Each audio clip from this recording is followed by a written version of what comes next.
Hello, എന്തൊക്കെയുണ്ട് വിശേഷം? എല്ലാവരും സുഖമായിട്ടിരിക്കുകയെന്ന് വിചാരിക്കുന്നു. നമ്മൾ ഇന്നത്തെ വീഡിയോ ഉണ്ടല്ലോ, നമ്മളെ ഫസ്റ്റ് നോമ്പിൻ്റെ വീഡിയോ ആണ് കേട്ടോ. അപ്പോൾ നോമ്പിൻ്റെ തലേന്നത്തെ കുറച്ച് കാര്യങ്ങളുമായിട്ടാണ് സ്റ്റാർട്ട് ചെയ്യുന്നത്.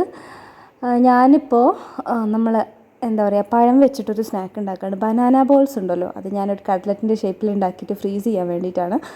അപ്പോൾ നമ്മൾ അതുപോലെ കുറച്ച് സ്നാക്സൊക്കെ ഉണ്ടാക്കിയിട്ട് ഫ്രീസ് ചെയ്ത് വെക്കുകയാണെന്നുണ്ടെങ്കിൽ നമുക്ക് ഈസി ആവുമല്ലോ. അപ്പം ജോലിക്ക് പോകുന്നവർക്കും അതുപോലെ വീട്ടിൽ ഹെൽപ്പിന് ആരും ഇല്ലാത്ത ആൾക്കാരൊക്കെ ഉണ്ടാവില്ലേ, ഒറ്റയ്ക്കൊക്കെ എല്ലാം ചെയ്യേണ്ടി വരുന്നവർക്കൊക്കെ യൂസ്ഫുൾ ആവുമല്ലോ. അപ്പോൾ ഞാൻ ജസ്റ്റ് ആ ഒരു ഐഡിയ ഷെയർ ചെയ്യാമെന്നേ ഉള്ളൂ കേട്ടോ.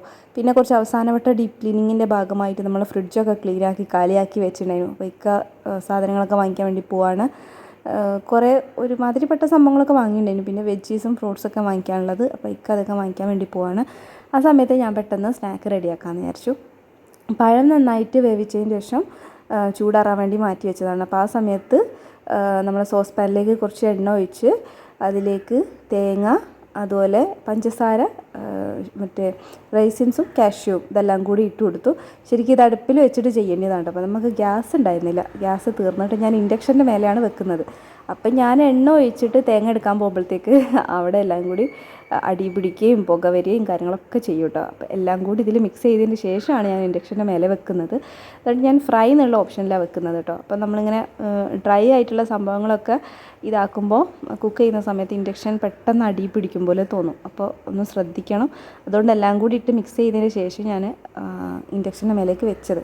അപ്പോൾ അത് ജസ്റ്റ് ഒന്ന് റോസ്റ്റ് ചെയ്തെടുത്തു. അതുപോലെ നമ്മൾ വേവിച്ച പഴം ഒന്ന് മാഷ് ചെയ്തെടുത്തു. ഇത് രണ്ടും കൂടി മിക്സ് ചെയ്യാണ്.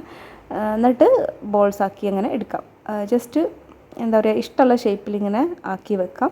എന്നിട്ട് നമുക്ക് കുറച്ച് ബ്രെഡ് ക്രംസ് കോട്ട് ചെയ്തിട്ടാണ് എടുത്ത് വെക്കുന്നത്. ജസ്റ്റ് ഒന്ന് കാണിച്ചു തരാം. ആദ്യം ഞാനിങ്ങനെ ഓരോന്ന് ആവശ്യത്തിനുള്ള ഒരു പോർഷനാക്കി അങ്ങനെ മാറ്റി മാറ്റി വെച്ചു. ഇതിപ്പോൾ 2 ദിവസത്തേക്കുള്ളതും പിന്നെ ഇപ്പോൾ നമുക്ക് ചായക്ക് കൂട്ടാൻ വേണ്ടിയിട്ട് കുറച്ചും ഞാൻ ആക്കുന്നുണ്ട്. 2 ദിവസത്തേക്കുള്ളത് ഞാൻ ഫ്രീസ് ചെയ്ത് വെക്കുന്നുണ്ട് കേട്ടോ. പിന്നെ ഇത് എന്താ പറയുക, ഡീഫ്രോസ്റ്റ് ചെയ്യേണ്ട ആവശ്യമൊന്നുമില്ല. സ്നാക്സ് നമുക്ക് അങ്ങനെ തന്നെ എടുത്ത് ഫ്രൈ ചെയ്യാം കേട്ടോ. ഡീഫ്രോസ്റ്റ് ഒന്നും ചെയ്യേണ്ട ആവശ്യമില്ല. ജസ്റ്റ് ബ്രെഡ് ക്രംസിൽ ഇങ്ങനെ കോട്ട് ചെയ്ത് ഇഷ്ടമുള്ള ഷേപ്പിലാക്കി എടുക്കാം. എന്നിട്ട് ഞാനൊരു കട്ട്ലറ്റിൻ്റെയൊക്കെ ഷേപ്പിലാണ് ആക്കുന്നത്. ഒരു കണ്ടെയ്നറിലിട്ടിട്ട് നേരെ ഫ്രീസറിലേക്ക് അങ്ങ് വെച്ചാൽ മതി. പിന്നെ നമുക്ക് ആവശ്യമുള്ള സമയത്ത് എടുക്കുക. നമ്മളൊന്ന് ഫോഴ്സ് ചെയ്ത് എടുക്കാൻ നോക്കിയാൽ നമുക്ക് കിട്ടും കേട്ടോ. ഭയങ്കരമായിട്ട് പറ്റിപ്പിടിച്ച് പ്രശ്നമാവൊന്നുമില്ല. എല്ലാം കൂടി ഒറ്റ കട്ട പോലെ ആയി പോകുന്നില്ല കേട്ടോ. നമുക്ക് ഈസിലി എടുക്കാൻ പറ്റും. പിന്നെ ഞാൻ അപ്പം ക്ലീൻ ചെയ്ത് പോകുന്നുണ്ട്. അല്ലാതെ എല്ലാം കൂടി ഭയങ്കര ഒരു അലമ്പാവും കേട്ടോ. പിന്നെ ഞാനിതാ ഇൻഡക്ഷൻ്റെ മേലെ ഏത് പാനിൽ ഫ്രൈ ചെയ്യുന്നു കൺഫ്യൂഷനായിട്ട് ഞാൻ സോസ് പാനിൽ തന്നെയാണ് ഫ്രൈ ചെയ്യുന്നത്. പിന്നെയാണ് എനിക്കൊരു ഐഡിയ വന്നത്. നമ്മളെ ഇരുമ്പ് ചട്ടി ശരിക്കും ഇൻഡക്ഷൻ്റെ മേലെ ഓടും കേട്ടോ. അതെനിക്ക് അന്നേരം കത്തിയില്ല. ചില സമയത്ത് നമ്മൾ ട്യൂബ് ലൈറ്റ് ആയിരിക്കുമല്ലോ. ഓക്കെ, അങ്ങനെ ഇത് ഞാൻ ജസ്റ്റ് ഷാലോ ഫ്രൈ ചെയ്തിട്ടാണ് എടുക്കുന്നത്. ഒരു എന്താ പറയുക, അടി ഉരുണ്ട ടൈപ്പ് പാത്രം ഉണ്ടാവില്ലേ, അങ്ങനത്തെ ഇതിലിട്ട് ഡീപ്പ് ഫ്രൈ ചെയ്തെടുക്കുന്നതാണ് കുറച്ചുകൂടി നന്നാവുക കേട്ടോ. അപ്പോൾ ഞങ്ങൾ കുറച്ച് ഉണ്ടാക്കിയൊക്കെ കഴിച്ചു.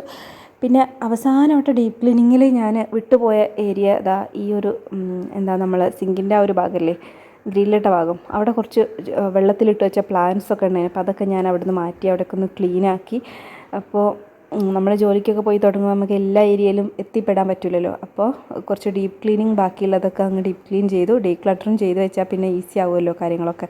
ഈ സ്റ്റെപ്പിൻ്റെ അടിഭാഗത്തും കുറച്ച് സാധനങ്ങളൊക്കെ ഉണ്ടായിരുന്നു. അപ്പോൾ അതും മാറ്റി അവിടെയും എല്ലാം ഡീക്ലട്ടർ ചെയ്ത് വൃത്തിയാക്കി.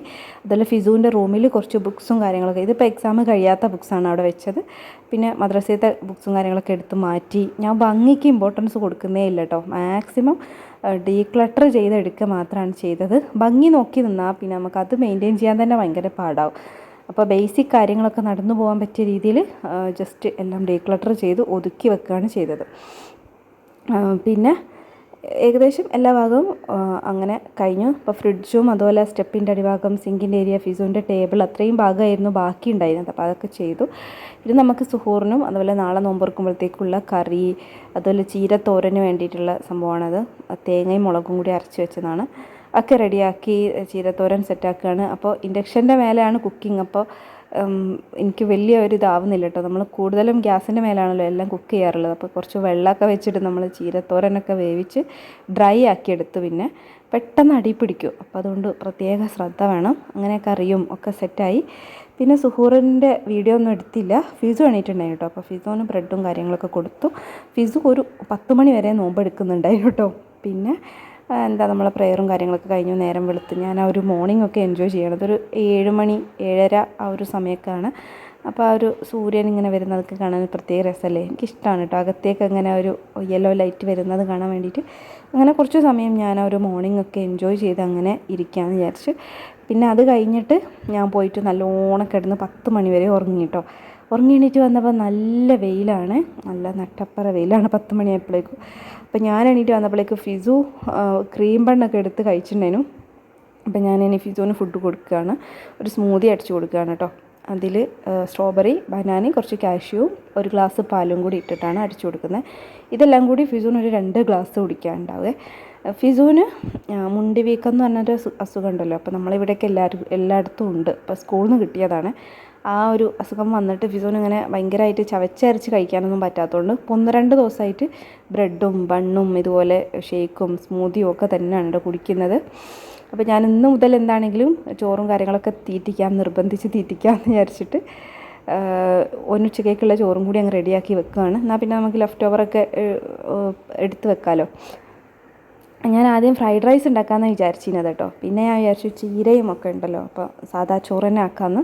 നമ്മൾ നോർമൽ ചോറും ചീരയും കൂടി ഞാനൊന്ന് മിക്സ് ചെയ്ത് ചൂടാക്കിയതിന് ശേഷം ഇത്തിരി അതിൻ്റെ നടുവിലൊരു, നിങ്ങൾ ഈ വീഡിയോയിൽ കണ്ട പോലെ ഇത്തിരി വെളിച്ചെണ്ണ ഒഴിച്ചിട്ട് ഒരു എഗ്ഗ് പൊട്ടിച്ചൊഴിച്ച് കൊടുത്തു. അതിൽ ഇത്തിരി ഉപ്പും കുരുമുളകും ഇട്ടിട്ട് ഒന്ന് സ്ക്രാമ്പിൾ ചെയ്തു എല്ലാം കൂടി ഒന്ന് മിക്സ് ചെയ്തെടുക്കുകയാണ്. അപ്പോൾ അത്യാവശ്യം ഹെൽത്തി ആയിട്ടുള്ള നല്ല ഫില്ലിംഗ് ആയിട്ടുള്ളൊരു ഫുഡാണ്. അപ്പോൾ നമ്മൾ ചീരത്തോരനൊക്കെ ചോറിൻ്റെ ഒരു സൈഡിൽ വെച്ച് കൊടുത്താൽ ഫിസുവിന് കഴിക്കാൻ നല്ല മടിയാട്ടോ. പക്ഷേ നമ്മളിങ്ങനെ മിക്സ് ചെയ്ത് കൊടുക്കുകയാണെങ്കിൽ ഒരു ഫ്രൈഡ് റൈസൊക്കെ പോലെ അതങ്ങ് കഴിച്ചോളും.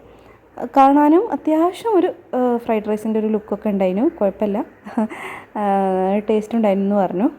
നമ്മൾ കഴിച്ചു നോക്കിയില്ലല്ലോ, അതുകൊണ്ട് ഒരിത്തിരി അച്ചാറും എല്ലാം കൂടി കൊടുത്ത് ഫിസുവിന് കൊടുത്തു. ഫിസു പറഞ്ഞാൽ നല്ലതായിരുന്നു കേട്ടോ.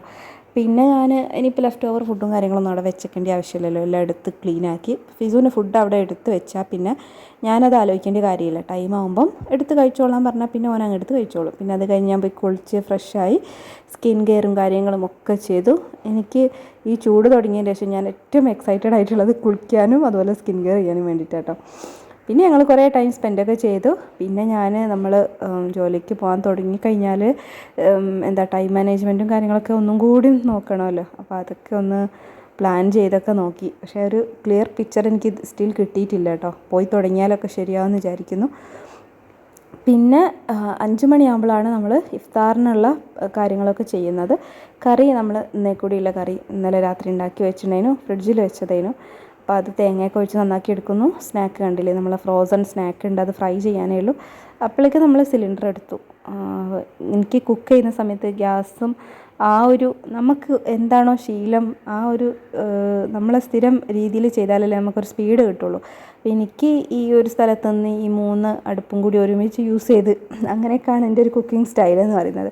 എന്നാലേ എനിക്ക് പെട്ടെന്ന് പരിപാടി തീരുള്ളൂ. അപ്പോൾ ഒരൊറ്റ ഇൻഡക്ഷൻ്റെ മേലെ കുക്ക് ചെയ്യാമെന്നറിയുമ്പോൾ ഒരു അരമണിക്കൂറിൽ കഴിയേണ്ടത് 2 മണിക്കൂർ എടുക്കും. അപ്പം ഞാനെന്താണെങ്കിലും നമ്മൾ കുക്കിങ്ങും പ്രിപ്പറേഷനൊക്കെ ഒരുമിച്ച് ചെയ്യുകയാണ്. ഞാൻ മാത്രമല്ല കേട്ടോ, ഇക്കായും ഫീസൊക്കെ ഉണ്ടായിരുന്നു. ഓരോരോ പണികൾ ചെയ്തിട്ട് പെട്ടെന്ന് നമ്മൾ ഇഫ്താറും കാര്യങ്ങളൊക്കെ സെറ്റാക്കണം. 5 മണിക്കാണ് കയറിയത്, അപ്പോൾ ഓൾറെഡി കുറച്ച് വൈകി. പിന്നെന്താ, ഇഫ്താറിൻ്റെ ഐറ്റംസൊക്കെ കാണിച്ചു തരാം കേട്ടോ. വാട്ടർ മെലൺ ഇല്ലാതെ എന്ത് ഇഫ്താറല്ലേ, വാട്ടർ മെലണാണ് സ്റ്റാർ എന്ന് പറയുന്നത്. പക്ഷെ വേറെയുള്ള ഒരുപാട് സ്നാക്കും കാര്യങ്ങളൊക്കെ ഉണ്ടെങ്കിൽ വാട്ടർ മെലൺ ഒരുപാടൊന്നും കഴിക്കില്ല. എന്നാലും നോമ്പുള്ള നേരത്ത് നമുക്ക് വാട്ടർ മെലൺ കുറേ കഴിക്കണമെന്ന് തോന്നും. പിന്നെ പായസം ഉണ്ടാക്കുന്നുണ്ട് കേട്ടോ. ഇക്കൊക്കെ ഭയങ്കര ക്രേവിങ്സ് ആയിട്ട് പായസം ഉണ്ടാക്കാൻ പറഞ്ഞിട്ടുണ്ടായിരുന്നു. അപ്പോൾ നല്ല തേങ്ങാപ്പാലൊക്കെ ഒഴിച്ച സേമിയ പായസമാണ്. അപ്പോൾ അതിലേക്ക് ഒന്ന് വറവൊക്കെ ഇട്ട് ഒഴിച്ചു കൊടുക്കുകയാണ്, കാഷ്യൂം റൈസിൻസും കാര്യങ്ങളൊക്കെ.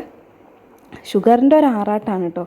ഇപ്പം പായസത്തിലാണെങ്കിലും അതുപോലെ ജ്യൂസാണെങ്കിലും നമ്മളെ സ്നാക്കിലും ഫുൾ ഷുഗറാണ്. അപ്പം നോമ്പിന് നമ്മൾ ഷുഗറിൻ്റെ കാര്യം അങ്ങനെ നോക്കലേ ഇല്ല കേട്ടോ. ഫുൾ ഷുഗറിൻ്റെ ഒരു ആറാട്ട് തന്നെയാണ്. അപ്പോൾ ഇതൊക്കെയാണ് നമ്മൾ ഐറ്റംസ്. എന്തൊക്കെ നമ്മൾ വാട്ടർമെലൻ്റെ ജ്യൂസ്, പായസം, കറി, നമ്മളുണ്ടാക്കിയ സ്നാക്ക് നല്ലതായിരുന്നു കേട്ടോ. പിന്നെ പത്തിരി, ഇതാണ് മെയിനായിട്ടുള്ള സംഭവങ്ങൾ. ഇനി പങ്കെടുക്കാൻ വേണ്ടിയിട്ട് 4-5 മിനിറ്റൊക്കെ ഉള്ള സമയത്ത് നമ്മളെല്ലാം എടുത്ത് സെർവ് ചെയ്തൊക്കെ വെക്കുകയാണ്. അപ്പോൾ ഇനി കൂടുതലൊന്നും എടുത്തില്ല കേട്ടോ. ഇത്രയും നേരം വരെയുള്ള കാര്യങ്ങളാണ് ഞാൻ വീഡിയോയിൽ എടുത്തത്. കാരണം എന്താ വെച്ചാൽ ഇന്നലെ ഈവനിങ് മുതലേ സ്റ്റാർട്ട് ചെയ്തതാണല്ലോ. അപ്പോൾ ഞാൻ വിചാരിച്ചു ഒരുപാട് ലെങ്ത് ആയിപ്പോകുന്നു. പക്ഷെ ഞാൻ എഡിറ്റ് ചെയ്ത് വരുമ്പോഴത്തേക്ക് ഒരു 10-11 മിനിറ്റേ ഉണ്ടാവുള്ളൂ കേട്ടോ. അതെന്താണെന്ന് എനിക്കറിയില്ല. ഞാൻ എടുക്കുന്ന സമയത്ത് എനിക്ക് കുറേ ആയി തോന്നും, പക്ഷേ എഡിറ്റ് ചെയ്ത് വരുമ്പോൾ കുറച്ചേ ഉണ്ടാവുള്ളൂ. അപ്പോൾ അങ്ങനെയൊക്കെയാണ് നമ്മൾ ഫുഡൊക്കെ എടുത്തു വെച്ചു. ഇത് ഞങ്ങൾക്ക് വയറ് നിറയെ കഴിക്കാനും അതിലധികം ഉണ്ടായിരുന്നു കേട്ടോ. അപ്പോൾ ഐറ്റംസ് കുറച്ച് കുറവാണ്. കുറവ് മീൻസ് എല്ലാം ഉണ്ട്, എന്നാലും ഒരുപാടായിട്ടൊന്നും ഉണ്ടാക്കലില്ല കേട്ടോ. അപ്പോൾ അത്രയൊക്കെയാണ് നമ്മൾ ഇന്നത്തെ വീഡിയോ. എനിക്ക് ഇഷ്ടമായെന്ന് വിചാരിക്കുന്നു. അടുത്ത വീഡിയോ ആയിട്ട് കാണാം. Thank you for watching. Take care. Bye bye.